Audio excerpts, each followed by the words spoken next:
So many people. Everybody's been rooting for you all along the way. I mean, all over the world. I just appreciate all the support I've been getting. And I'll do whatever it takes. One, to get better. Two, I want to help people any way I can. I mean, all people. The way I see it, everyone gets this chance. I was given too.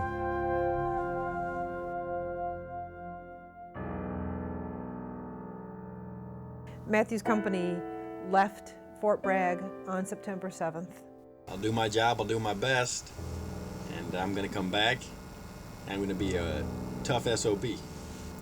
Everybody be in my prayers, I know I'll be in everybody's prayers, and see y'all soon, I promise. He actually arrived in Iraq on September 11th. And I remember thinking at the time, ooh, I don't like that. I hope that's not an omen. Then on October 15th, a suicide car bomber drove into the side of their vehicle. 21-year-old Matthew Drake was seriously wounded when a car bomb exploded at a U.S. patrol in Iraq.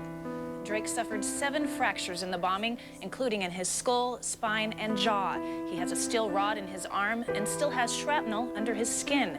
He didn't know it at the time, but he was the only one in the explosion who survived. We don't know the whole story about who initially got to Matthew after he immediately was hurt, but those people, those medics, those soldiers, Marines who got to him, I can't even imagine, but they did it. They rallied, they did it, they ran into the fire, and they did what they needed to do. Matthew was initially taken to a field hospital in Baghdad. It would have been tough to keep him alive in a well-staffed, well-equipped, safe hospital in America. And here they are in whatever conditions, and staff there just did perform miracles to keep him alive. From there, it took 3 days for Matthew to stabilize well enough to be able to finally go to Landstuhl, Germany. And after a day and a half there, their neurosurgeon rotated out, and it wasn't safe to keep him there. So no other hospital felt he was stable enough to take, but the Germans from the German military hospital in Koblenz, Germany, came to look at him and made a determination that they would take him. And the neurosurgeon there sent for their own military transport helicopter and brought him to this hospital, the Bundeswehr Zentralkrankenhaus, which means the main military hospital. They didn't know his background. They had a language barrier even for the medical records, and these German neurosurgeons just took him on. The burn doctor there was just phenomenal because he was not expected to have full use of his hand, and this doctor was just not going to let that happen. These people were determined to keep him alive and to get him back to the best that he could possibly be. Matthew struggled terribly those first couple of weeks. He was just clinging to life. It was touch and go every moment. I was kind of wondering if I was going to get over there in time. I really thought we were going to go over there and say goodbye. I don't know when it was, but I think it was in the hospital. I died. And I met someone. I guess you could call him God. But he did indeed stabilize against all odds. And as the German said to me one day, there is no explanation. He touched my hand and said, "You're not done." And I just smiled because I know what the explanation was, because we'd felt the prayers all the way along. And on November 6th, Matthew was flown to Walter Reed Hospital in Washington, D.C. Their whole focus was just keeping him alive and preventing any further damage to that brain. With all of his different injuries, what would help one of his injuries might cause harm for another. So everything was a give and take decision, and some terrible, tough decisions they had to make. And then once he stabilized and moved up to the unit, the people who took over his day-to-day care and came to love him, 3 months in one room, those people up on the neurosurgery ward at Walter Reed, Ward 58, they took us in, adopted me, adopted him, and just took phenomenal care. What'd you do to get those beads, Matthew Thomas? You didn't, you flashed. The therapists at Walter Reed worked tirelessly and effortlessly to get him to be able to move and to walk and to talk. And they worked together, and they were not going to give up on him. Times I wanted to quit, they pushed me past it, and I'm glad they did, because I wouldn't be doing as well as I am if they hadn't pushed me. Matt, you have to work today.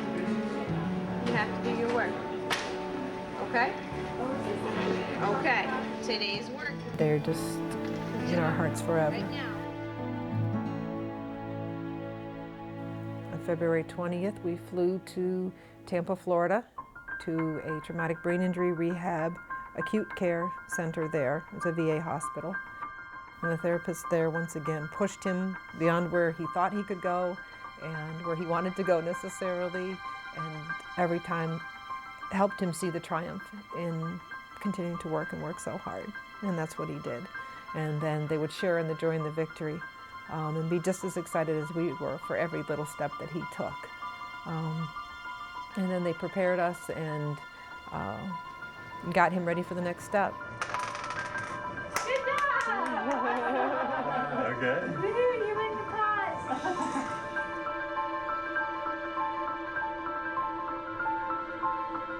Before he left for Iraq, Matthew said he'd come home again. After he was injured, he said he would stand when he received his medals. You're going to practice some walking in those quadhoppers, okay? Okay.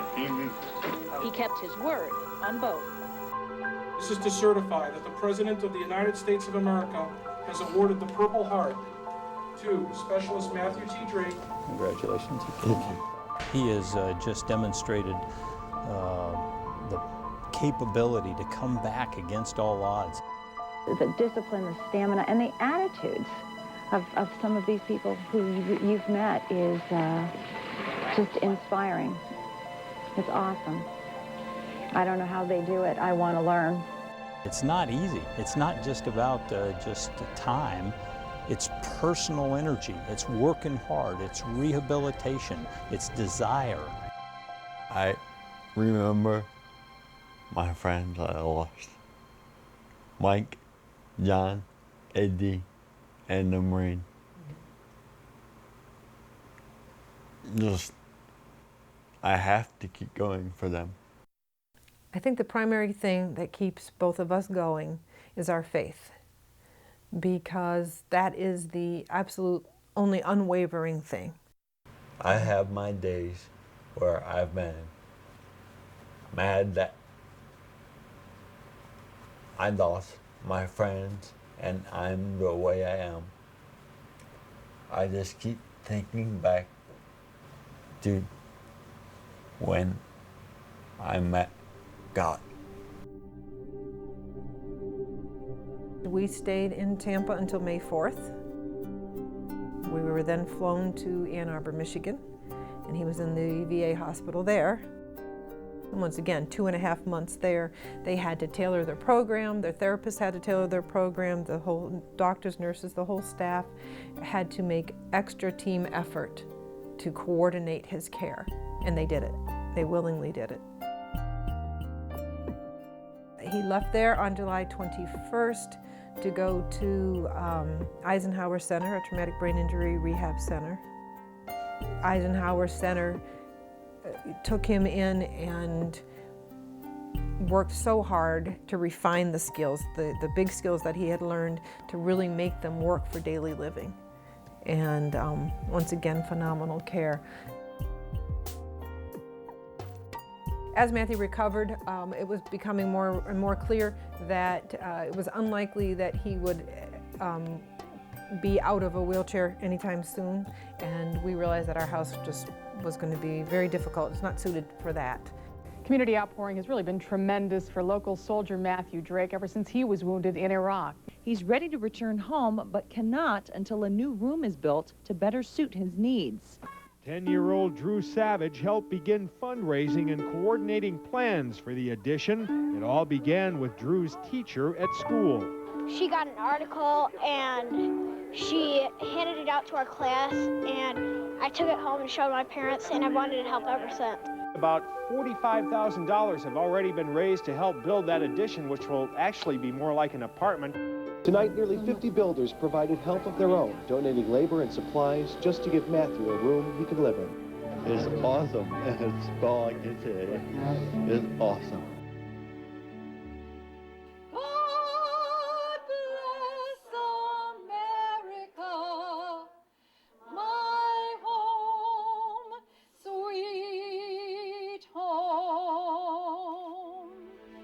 Welcome to our celebration. This indeed is a celebration. So it is a privilege to be here, to be part of this today. And I want to thank you because these people here you see played an active role in making all this happen. Everyone I came into contact with in this community said yes when asked to participate. This has been an effort of love. This as far exceeds anything that we can put words on or quantify in any way. These are the rooms that love built.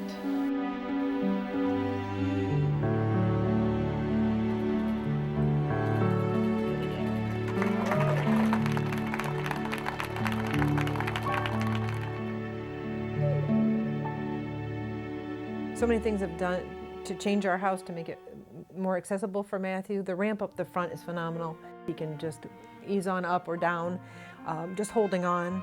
He can do it on his own, and that helps so much. Everything's at the right height, the right level, the switches. There's remote controls for his fans, so he's always too hot. He can turn the fans on himself. The bathroom will be easy for him to use and to hold on to things, so he can be safe and do many things on his own eventually. There's a deck outside, and so he can go out, get fresh air on his own and be safe. There's going to be a hot tub, so if he's achy or sore from all the hard work that he's going to have to do, he'll be able to ease his muscles. There was donations of some exercise equipment to help keep him strong. The intercom system will give me a lot of peace of mind because I know that he can call for help, and we can communicate without my presence always having to be there. My goals are to actually get back to a regular life.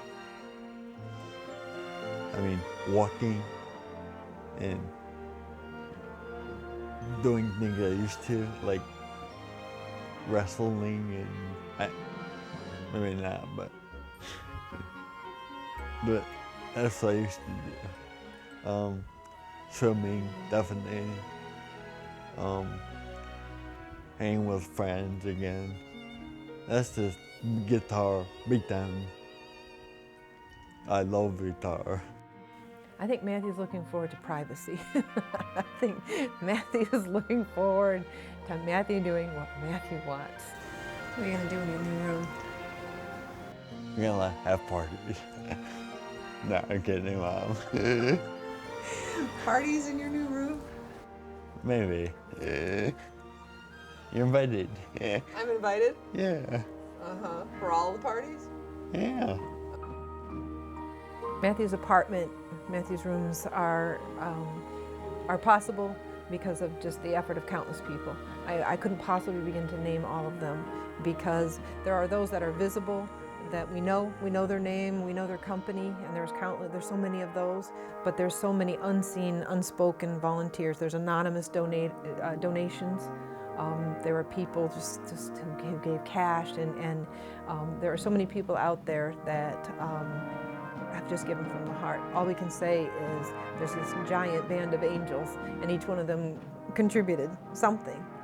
All along the way, in every facility where we were in, the military presence, the military people have stuck by him. The special ops family has been just unbelievable.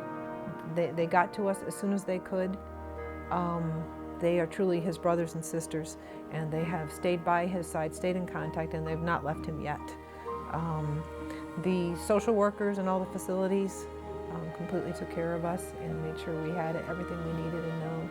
It's just unbelievable. And the community, again, in every place that we were, supported, sent support, love, caring, gifts, donations, and volunteers at every facility.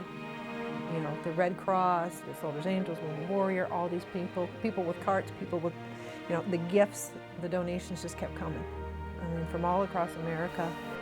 I wish I could find a better way than words to say thank you. And the only way I can think to do that is for all of us who have received so much to just dedicate ourselves to doing the best we can, to becoming the kind of people that give it back and pass it on.